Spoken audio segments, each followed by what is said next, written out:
guys, and welcome to this episode of the Bad Idea Bros. So in the last episode you saw me get this thing running, which was a very pleasant surprise. There was minimal work for that to happen, a few new parts, and away it went, so it was very welcomed. In this episode you'll see me tearing the thing down, so I'll rip all the plastics off, all the auxiliaries, and then get it down to a bare frame, see what we're working with.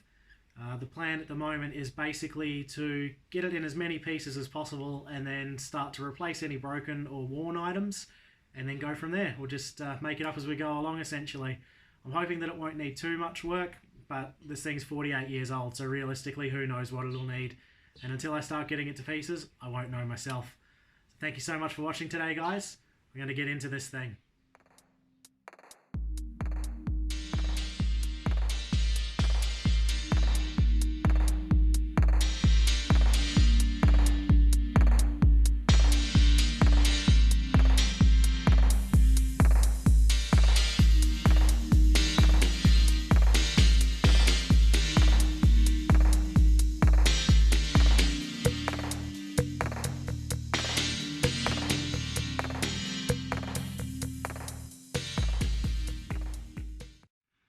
Okay, so the wiring is not in the best of condition. I've obviously already had this apart to remove the drive for the speedo cable, and I'm noticing that there's some stuff that's disconnected.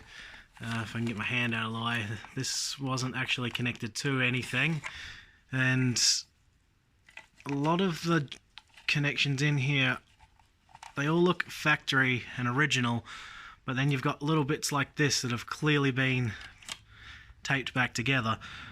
So the seller claimed this was a reasonably original bike. I think that is the case, but there's been bits and pieces mucked around with, so that could hinder my progress when it comes to putting this thing back together.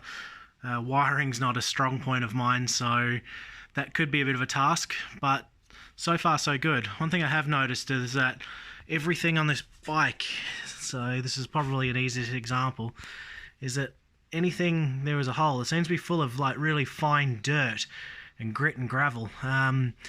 Not surprising considering that this is a Trail 90, so it's obviously been used off-road, but so far so good. It's not really fighting me too much, so I'll mark some of that wiring harness, which is what the tape and pencil are for, and I will push on.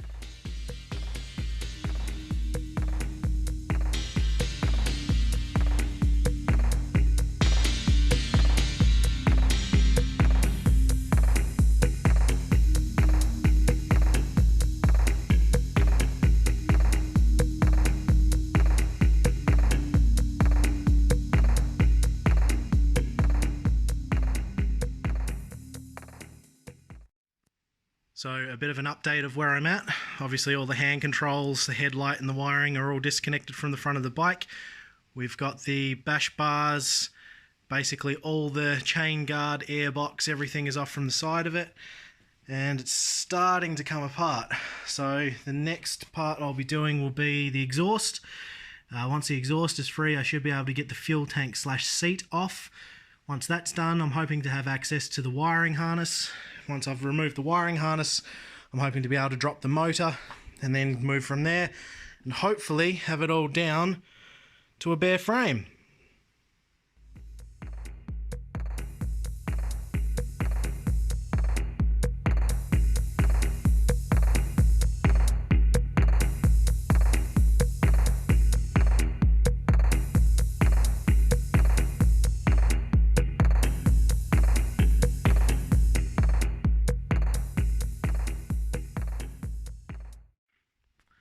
So currently just draining the fuel tank into this temporary fuel container. As you can see to the right of that, there's a bit of a spill, but nothing too dramatic. So once this is drained, I should be able to remove the tank, which is also obviously part of the seat assembly on these things, and I can push forward with disassembly.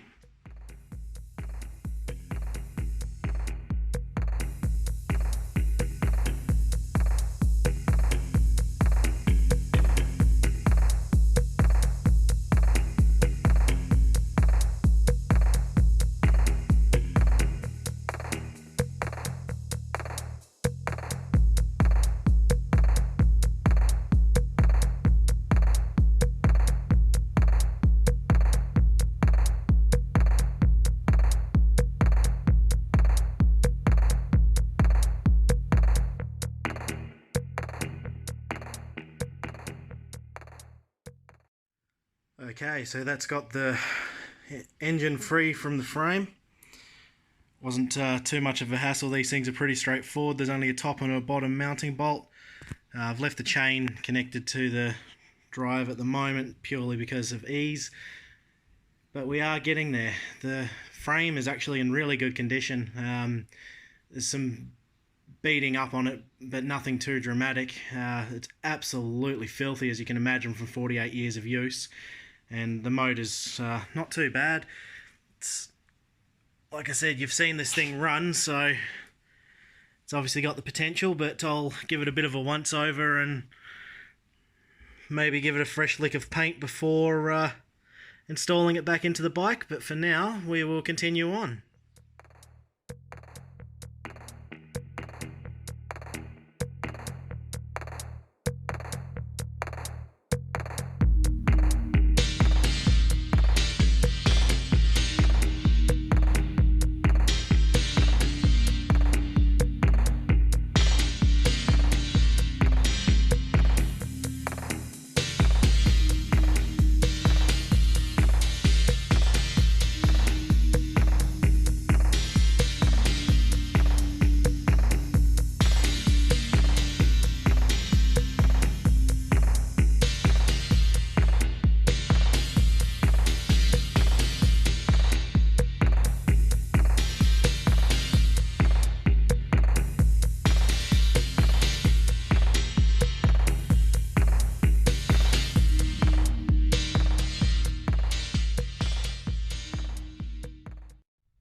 Okay, so that is that.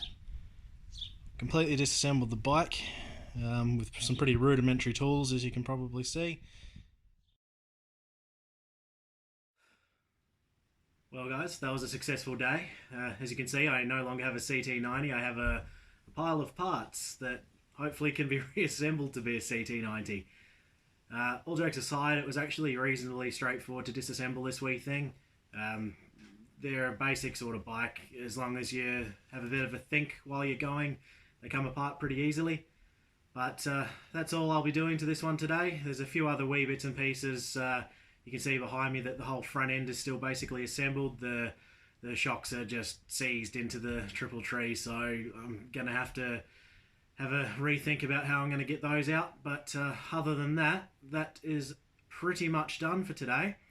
So hopefully in the next episode I'll start restoring bits and pieces of it. Not sure how I'm going to tackle it yet. Maybe we'll start with the frame and work outwards, but that can all be figured out soon. But thanks very much for watching, guys. Really appreciate it. Don't forget to like, comment and subscribe if you've enjoyed what you've seen, and I'll see you in the next one.